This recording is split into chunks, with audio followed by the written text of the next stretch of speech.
Drink করে নাচানাচি করছিল স্যার, প্রচণ্ড পরিমাণে নোংরা ভাবে স্যার। টোটন দাস ওনার স্বামীর নাম মহিলাটার। তারপর আমার ভাই এইদিকে দৌড় করেছিল এত বড় বড় রামদাও নিয়ে। আমার ভাইকে ছেলেরা সব একা পেয়ে স্যার কুপিয়েছে, পুরো মাথায় হাতে হাত কেটে ঝুলি দিয়েছে স্যার, হাতে পেটে গুলি মেরেছে একটা স্যার, গুলি এখান থেকে রক্ত, অনেক রক্ত।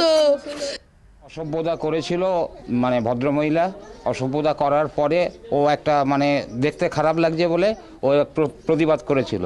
চোখের দৃষ্টি সকলেরই খারাপ লাগে, যার কারণে প্রতিবাদ করেছিল। তখন ওরা মানে সঙ্গে সঙ্গে কিছু বলিনি।